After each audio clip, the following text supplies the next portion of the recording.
find myself.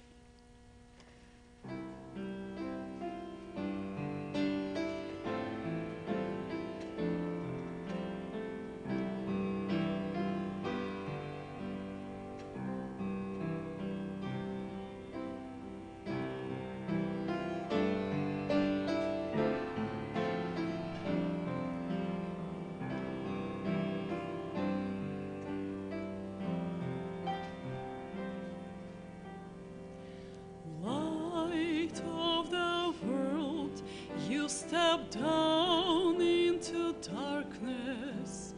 Open my eyes, let me see beauty that made this heart adore you. Hope of life spent with you. Here I am to worship, here I am to bow down, here I am to say that you're my God. Altogether lovely, altogether worthy, altogether wonderful to me.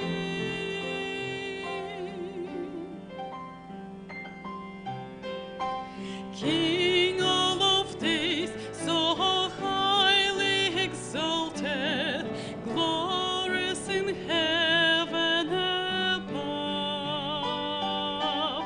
Humbly you came to the earth you created, all for love's sake become poor. Here I am to worship, here I am to bow down, here I am to say that you're my God. Altogether lovely, altogether worthy, altogether wonderful to me.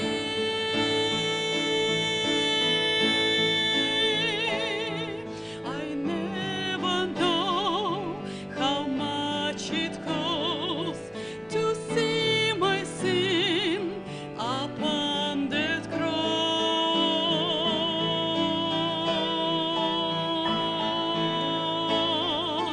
Here I am to worship, here I am to bow down, here I am to say that you're my God.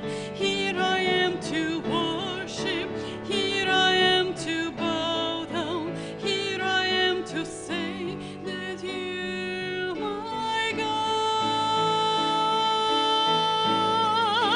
Altogether lovely, altogether worthy, altogether wonderful to me.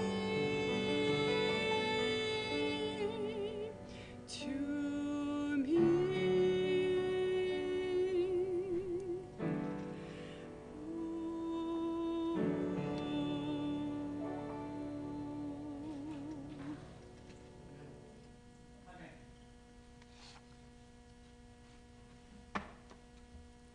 I'd like to welcome all the people that are watching us over Olam7 Reform and Olam7 California. We are transmitting to these two sites in YouTube, and this is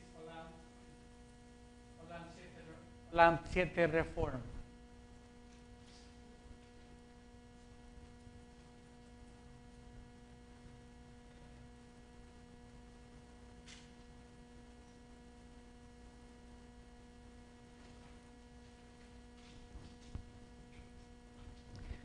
When we speak about prophecies, normally our mind will be directed towards Daniel or Revelations. We have a few small prophets in the last portion of the Old Testament. But one of the greatest prophecies that we have a tendency to ignore, we find it in chapter 24 of Matthew. Chapter 24. Although I'm using right now in the key text Luke 19, verses 41 and 42, which speaks about the same thing. But this chapter 24 of Matthew was the one that Christ, speaking with the disciples, out of curiosity, they asked him what is going to take place later on, about 37, a few years later, and then also at the end of time. But we will analyze it. We will analyze a few verses, not all of them. It's a big prophecy, and we need days to explain the whole chapter. In the spirit of prophecy,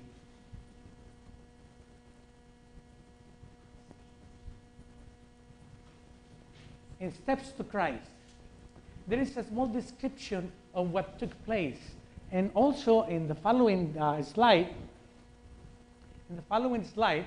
we will analyze in a few words, how Christ takes care of, how Christ speaks to the people, how he used to take care of them, the tact, the love that he used with everybody. In Steps to Christ, it says, Steps to Christ, page number 12, it says, he wept over Jerusalem, the city that he loved, which refused to receive him, the way, the truth, and the life.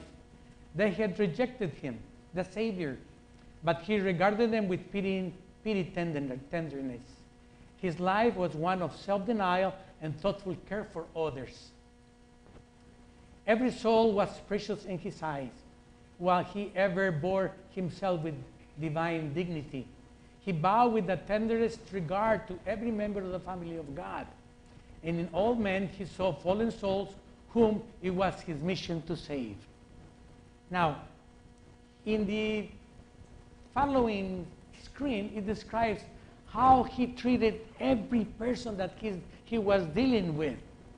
In Steps to Christ, it says, Jesus did not suppress one word of truth, but he uttered it always in love.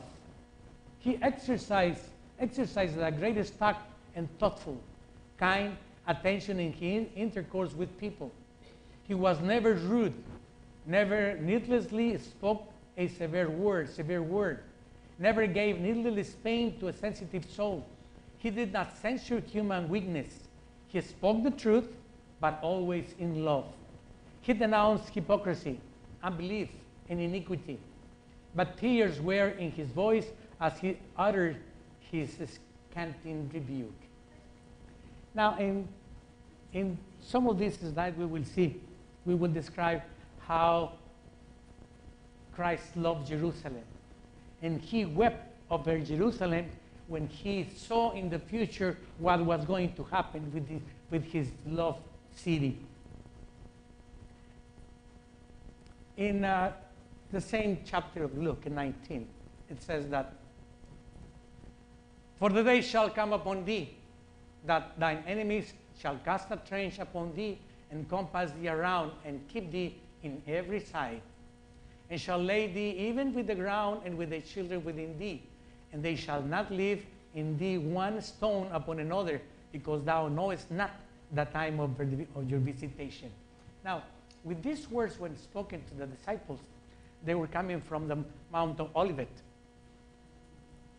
And as the disciples were listening to these words, they asked him, what's going to happen? What's going to take place? Of course, they were curious about the future.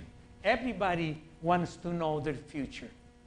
And Christ, when they asked him, he gave him a stern, not rebuke, but practically calling the attention of Jerusalem. And we found it in Matthew 23:37. It says, when he wept over Jerusalem, he said, "Oh, Jerusalem, Jerusalem, thou that killest the prophets, and astonest them which are sent unto thee. How often would I have gathered thy children together, even as he gathered her chicks under her wings, and would not." It's a beautiful analogy. It is a beautiful analogy. I was reading that when these fires that took place not too long ago here in California. One of the farmers was walking, investigating. He was checking out his property, and he saw a little mouth on the floor, and he kicked it, and out of it, several chicks came out running.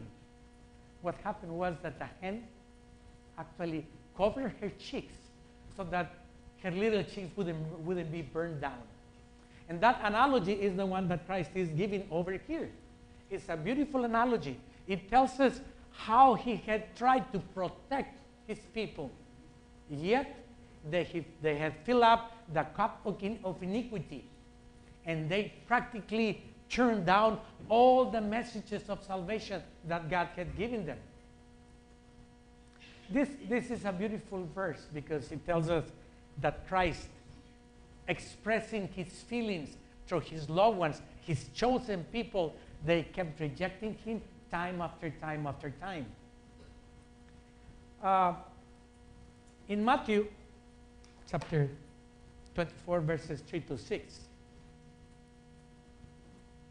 it says, "And as he sat up on the Mount of Olives, the disciples came unto him privately, saying, Tell us, when shall these things be? And what shall be the sign of thy coming and of the end of the world?" And then he starts practically telling this prophecy. And by the way, I'd like to mention that what he is telling them right here is something that Moses wrote about, about over 1,500 years before.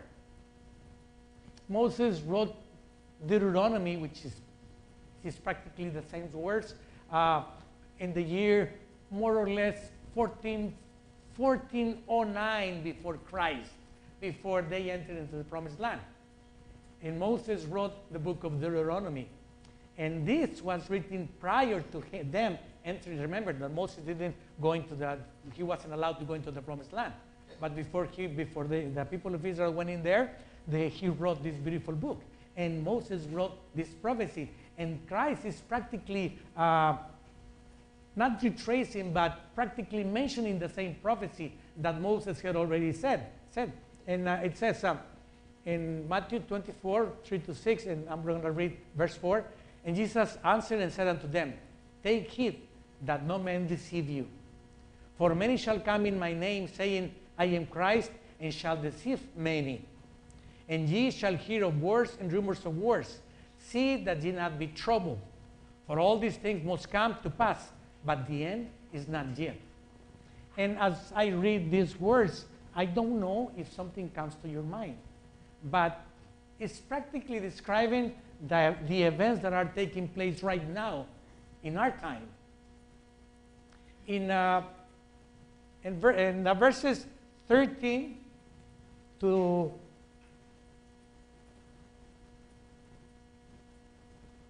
right there.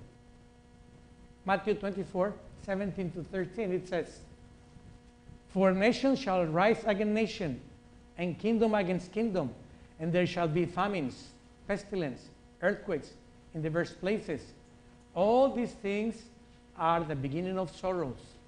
Then shall they deliver you up to be afflicted, and shall kill you, and ye shall be hated of all nations for my name's sake. For my name's sake. And then shall many be offended, and shall betray one another, and shall hate one another. And many false prophets shall rise, and shall deceive many. And because of iniquity shall abound, the love of many shall wax cold. But he that will endure unto the end, the same shall be saved." In the last verse, practically is telling us what to do when we see these things. We have to face these things if we're faithful. We have to be a witness of all these events. And practically he's telling us what's going to take place practically at the end of time. And this was not only for the disciples. It was a double fulfillment. As you will see later on in the Spirit of Prophecy, the fall of Jerusalem in the year 70 is practically an analogy, a type of the end of the world of all the nations, of the end of time. And farther down it says, in Mount of Blessings, it says, the Savior beheld the years that stretched out before his disciples, not as they had dreamed, laying in the sunshine of worldly property and honor, but dark with the tempest of human hatred against satanic wrath. Amid national strife and ruin, the steps of the disciples would be beset with perils, and often their hearts would be oppressed by fear. They were to see Jerusalem a desolation. The temple was swept away, its worship forever ended, and Israel scattered to all lands like wrecks on a desert shore. You have to remember that in the year 70, actually the siege of the city of Jerusalem began in the year 66 after AD. And it was the general that was commanding the forces of Rome was Festus Gallus. However, history, it depends on the historian that describes this event. But some of them believe, okay, that he was called to Rome, something happened, and others believe that the Egyptians were coming to Jerusalem to help the Jewish people. The thing is that he left the siege. And after he left the siege, the Jews came out and killed some of the war at the end, that were at the end of the Roman armies. But it is a very important event because it is a parallel of the time of the last day events. What's going to happen with the people, the remnant.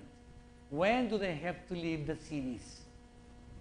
The thing is that later on, the general Titus took over and continued the siege of Jerusalem. And this was going to happen during the siege of Jerusalem. It is amazing all the things. Even historians wrote something about what happened in that year, in those years. In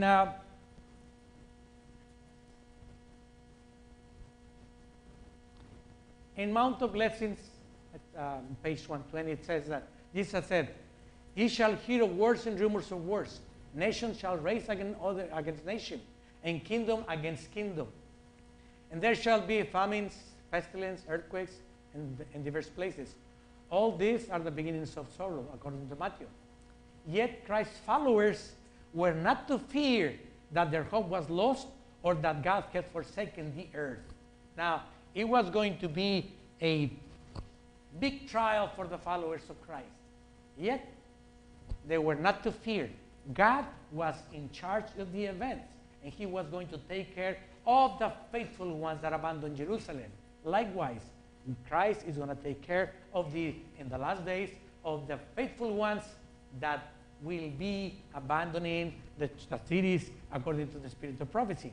And I don't want to emphasize about leaving the cities, but it's one of the requirements for the remnant people.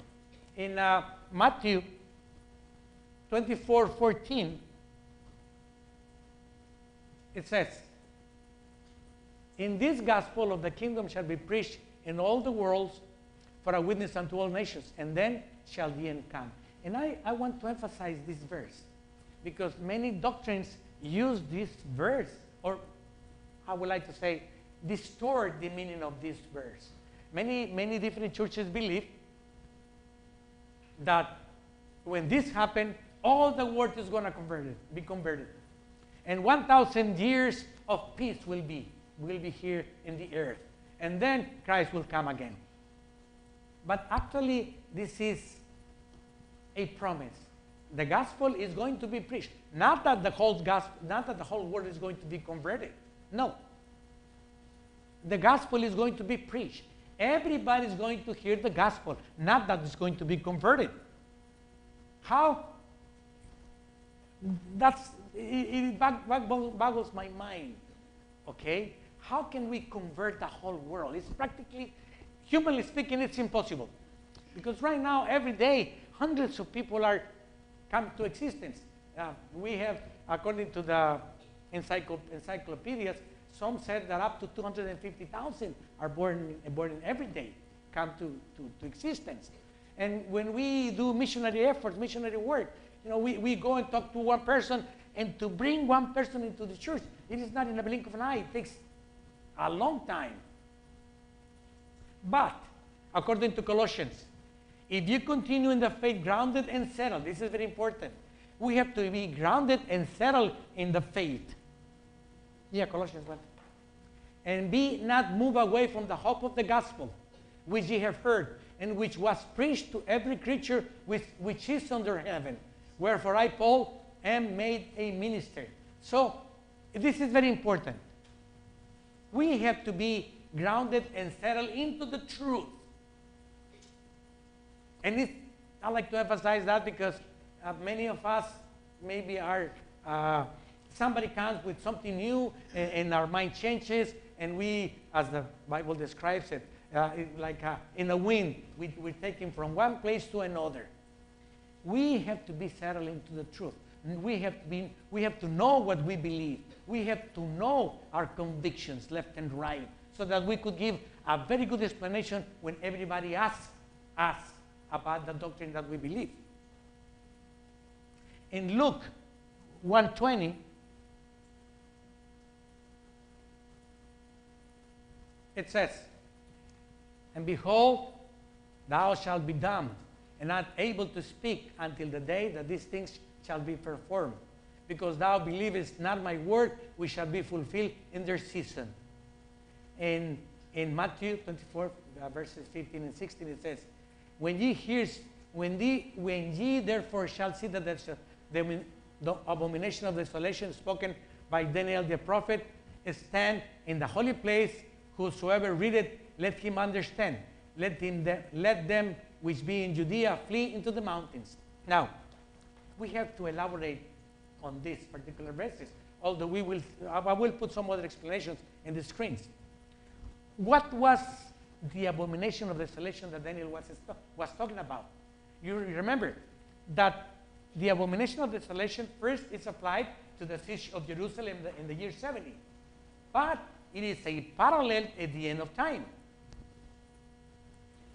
When Jerusalem was surrounded in this siege, one of the things that they were able to see were the emblems of the Roman Empire, dragons, eagles around the city. And when the Jews saw this, we will see it in the Spirit of Prophecy, in 4 Bible comment, page 1145. It says, the Lord urges his supremacy, but Satan well knows that the worship of a living God elevates, ennobles, and exalts a nation. He knows that idol worship does not elevate, but it degrades men's ideas by associating with worship that is base and corrupt. He is at work constantly to draw the mind away from the only true and living God. He leads men to give honor and glory to the objects that human hands have made, or soulless creatures that God has created. The Jews, after the long captivity, would not make any image. And to continue in the same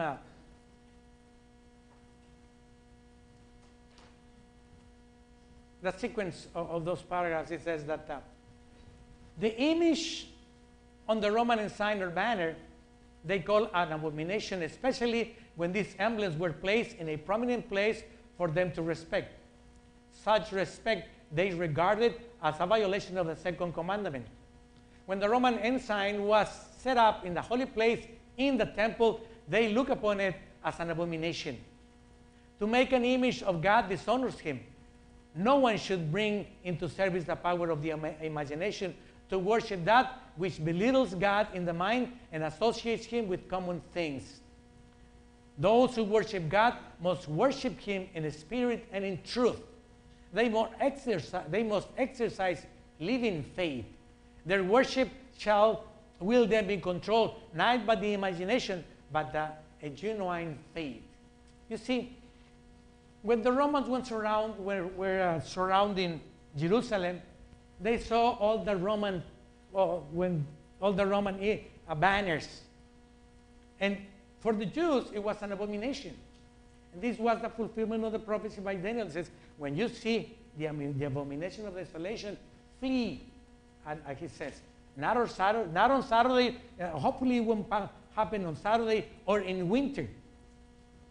But how this applies to us now. And when I was studying this subject, I realized one thing. Sunday law.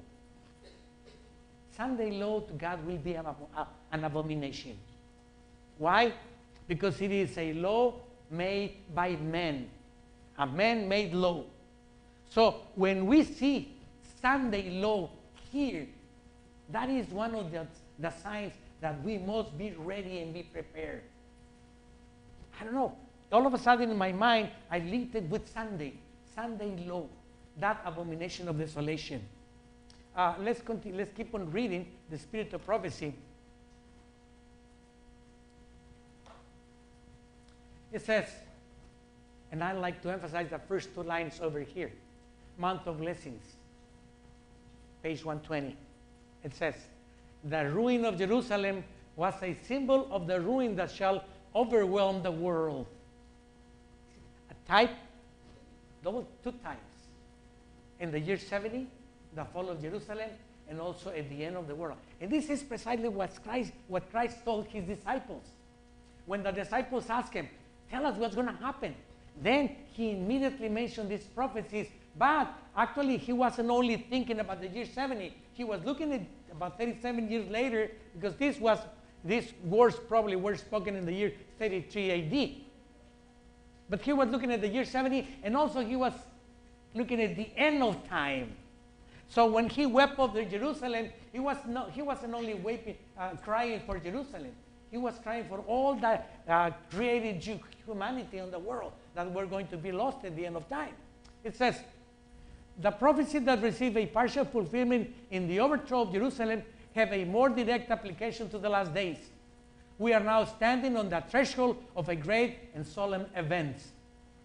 A crisis is before us, such as the world has never witnessed. And sweetly to us, as to the first disciples, comes the assurance that God's kingdom ruleth over all. The program of coming events is in the hands of our Maker. The majesty of heaven has the destiny of nations, as well as the concerns of his church in his own charge. So, as I mentioned, even though these events are to come, if we are faithful, the Lord is going to be taking care of us. The spirit of prophecy mention it as a covering. The remnant will have that covering. God will protect them. And let me keep on reading. The time is not far distant. It says Mount of Blessings. I'm sorry. It's another quotation.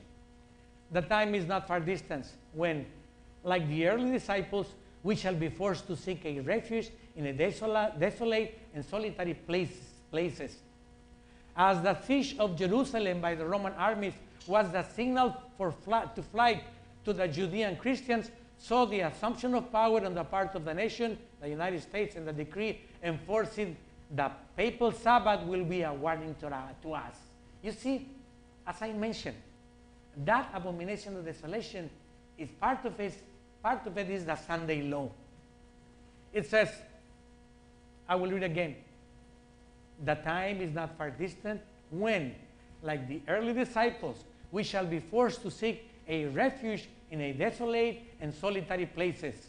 As the siege of Jerusalem by the Roman armies was the signal for flight to the Judean Christians, so the assumption of power on the part of our nations, the United States, in the decree enforcing the papal Sabbath will be a warning for us.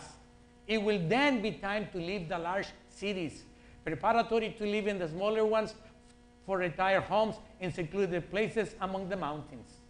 That is the desolation of the abomination of desolation that Daniel the prophet spoke, and also that Christ spoke in the year practically 33 AD. And this also was mentioned by Moses, and we will see Deuteronomy. In Mark 13:37 it says, And what I say unto you, I say unto all, watch. Keep this in mind. Watch and pray. In Luke chapter 21, it says, 34 to 36, and take heed to yourselves, lest any time your hearts be overcharged with surfeiting and drunkenness and cares of this life, and so that they come upon unawares. For as a snare shall come into all of them that dwell on the face of the whole earth. Watch therefore and pray always, that ye may be accounted worthy to escape all these things that shall come to pass, and to stand before the Son of Man. And in 1 of Thessalonians chapter 5, verses 1 to 6, it says, but of time and the seasons, brethren, ye have no need that I write unto you. For yourselves know perfectly the day of the Lord so cometh as a thief in the night. For when they shall say peace and safety, then sudden destruction cometh upon them, as travail upon a woman with child, and they shall not escape. But ye, brethren, are not in darkness, that the day should overtake you as a thief. Ye are all the children of light and the children of the day. We are not of the night, nor of the darkness. Therefore, let us not sleep as do others, but let us watch and be sober. So in these verses, practically the advice is watch and pray, be sober, because we are practically witnessing these events that Christ described to the disciples. In Matthew 24, 17 to 20, it says, let him which is on the housetops not come down to take anything out of the house. Neither let him which is in the field return back to take his clothes.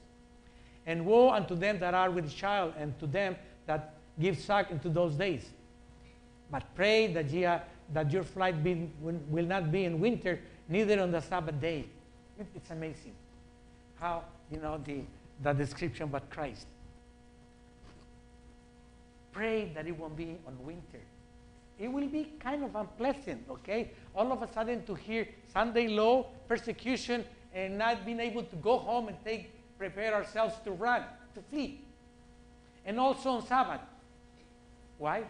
Sabbath is so sacred, okay, that it is practically not recommended to escape on Sabbath. It will be obviously will not be a very pleasant situation. And God, if it's the advice of Christ given to us, believe me, it is a good advice.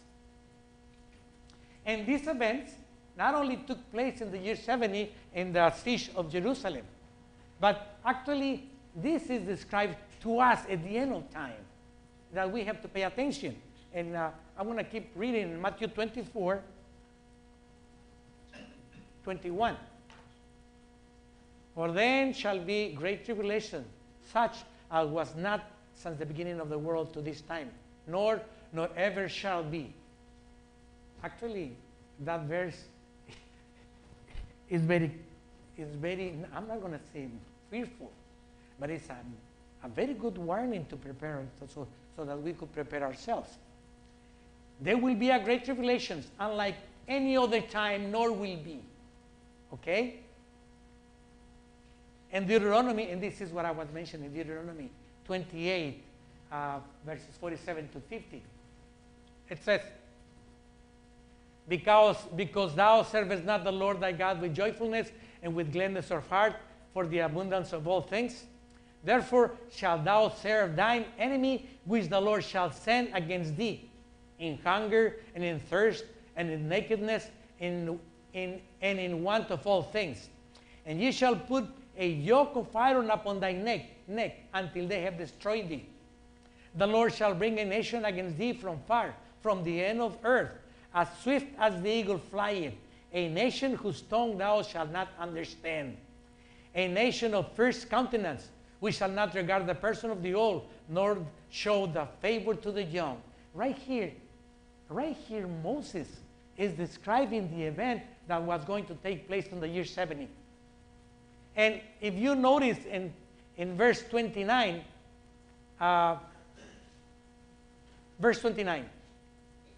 and the Lord shall bring a nation against thee from far from the end of the earth, as swift as the eagle fly it. Do you remember what was one of the emblems of the Romans? The eagle. The eagle.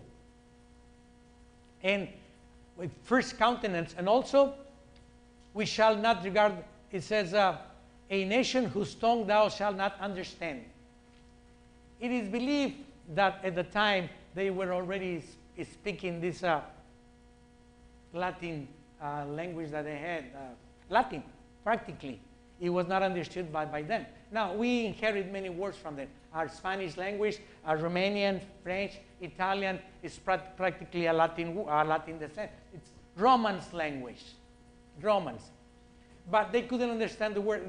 The thing is that the emblem, dragons, eagles, this practically prophesying the fall of Jerusalem. And we'll see in the following verses, 51 to 53, it says, and I want to stop here and describe something that the historians have practically described very, very, how do you say, very clear. It says,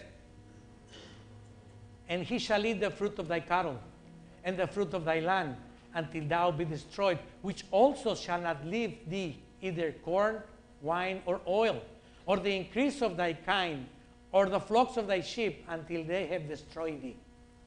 And he shall besiege thee in all the gates, until the high and fenced walls come down, wherein thou trustest, throughout all thy land, and he shall besiege thee in all thy gates throughout all thy land which the Lord thy God hath given thee. And I want to emphasize the last verse. And I'm going to describe how one historian describes it. And thou shalt eat the fruit of thy own body, the flesh of thy sons and of thy daughters, which the Lord thy God hath given thee, in the siege and in the straitness wherewith thy enemy shall distress thee. Right here, Moses is describing in detail what took place the year 70. It is amazing that practically, let me see, about 1,500 and, that's 70 years, 15, about 1,515 or 20 years, 1,520 more or less, Moses is describing what took place in the year 70 during the siege of Jerusalem. And let me show you. Before we start reading, I know it's a lot of it's a big paragraph.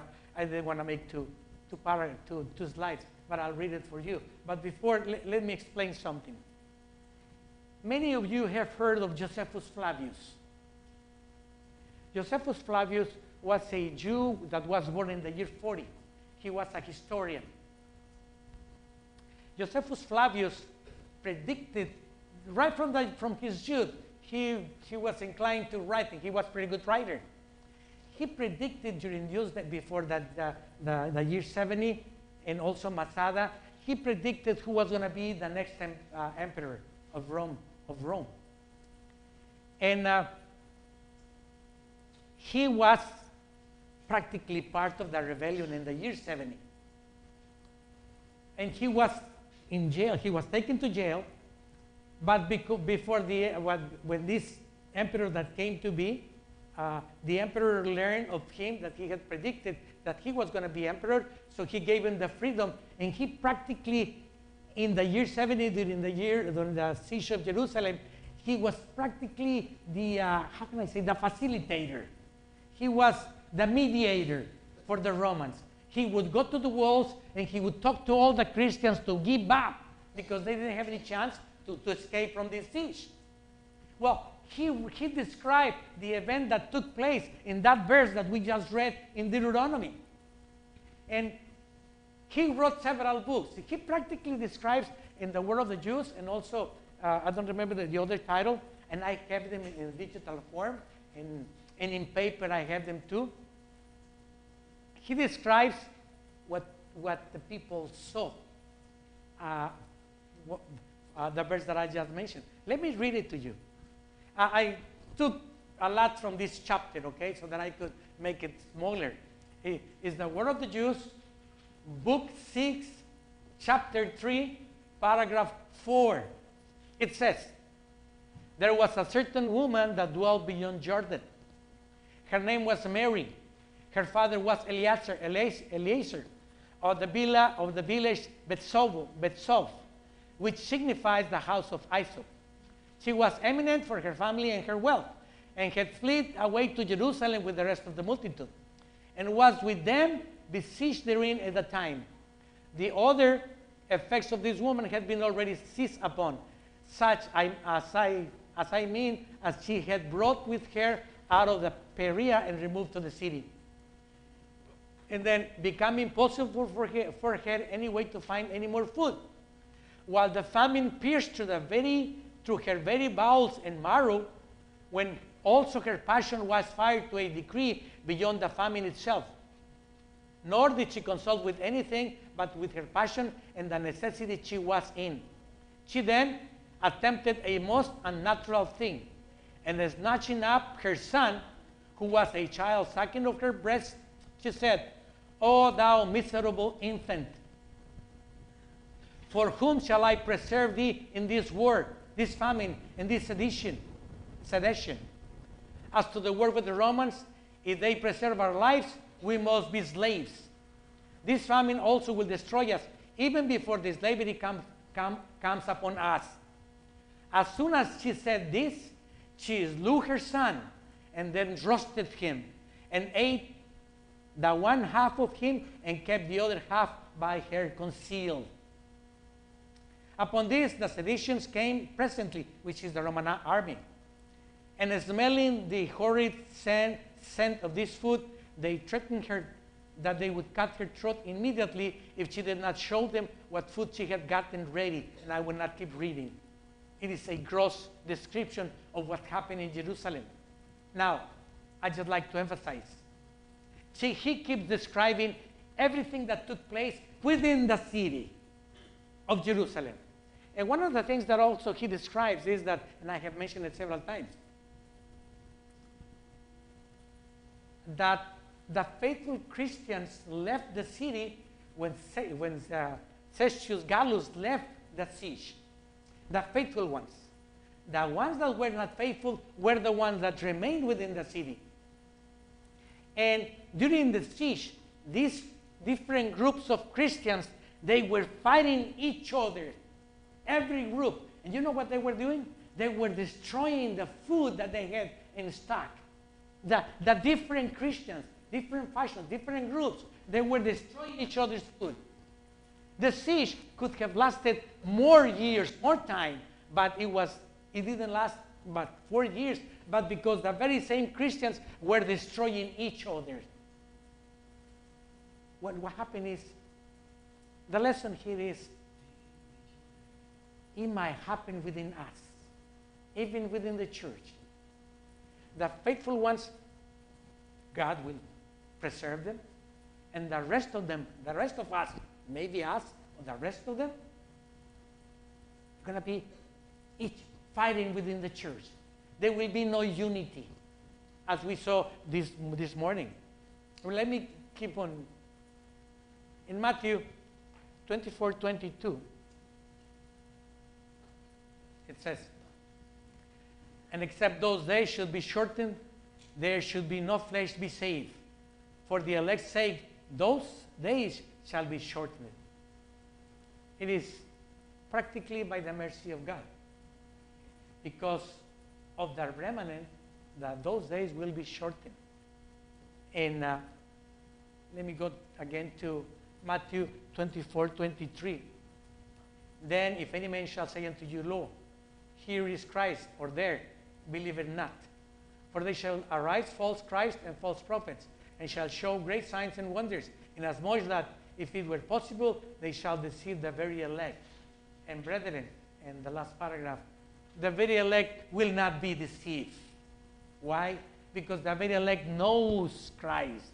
The very elect knows the doctrine. So they will not be deceived by false Christ. Okay? For many people right now, if somebody comes over here and tells you, Christ is in the desert, and they see a being in the air not touching the floor, shining, speaking beautiful voice, how many people do you think that will know that is not Christ? Tell me. How many people? So it is practically impossible for the majority to not be deceived.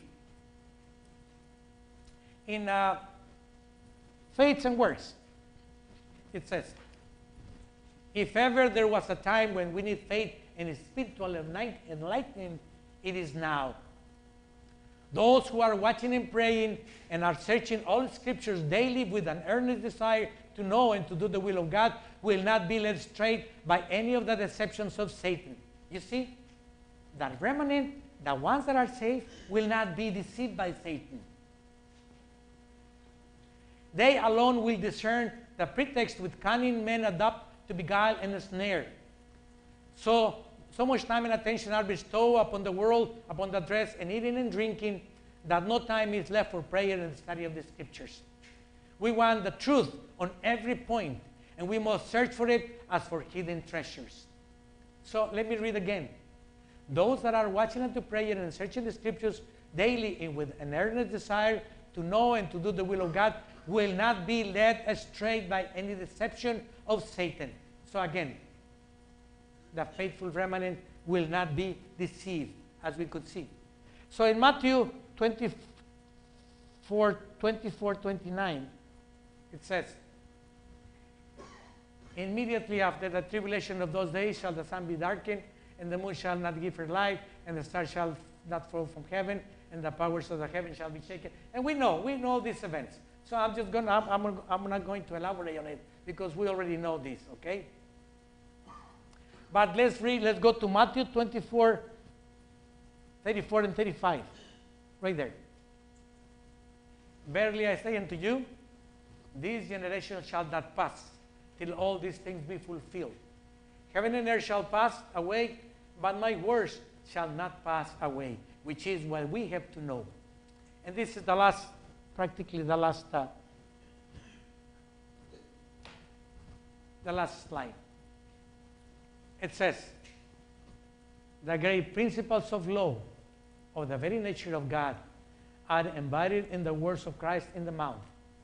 Whosoever builds upon them is building upon Christ, the rock of ages. And receiving the word will receive Christ. And only those who thus receive his words are building upon him. Other foundation no man can lay than it is laid, which is Jesus Christ, according to Corinthians chapter 3, verse 11. There is none other name under heaven given upon men whereby we must be saved. Acts chapter 4, verse 12. Christ, the Word, the revelation of God, the manifestation of his character, his law, his love, his life, is the only foundation upon which we can build a character that will endure. We build on Christ by obeying his word.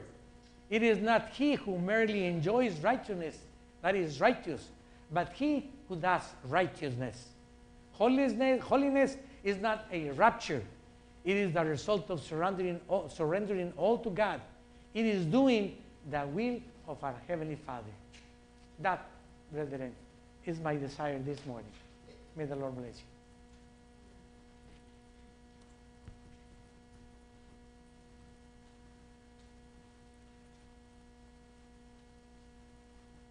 Let's conclude this service by singing hymn number 557.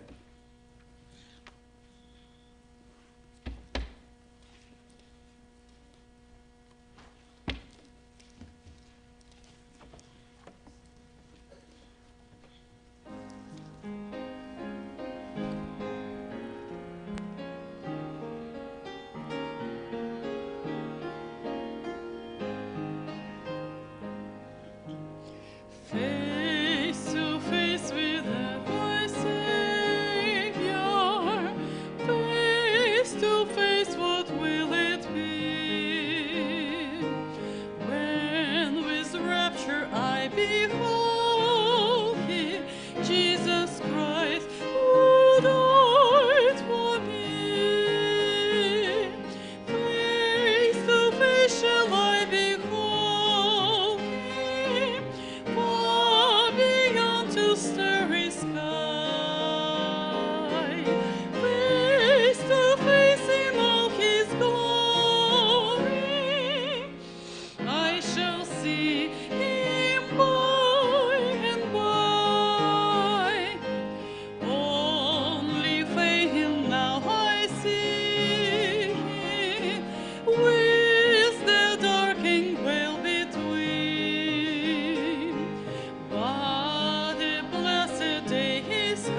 rejoicing in his presence,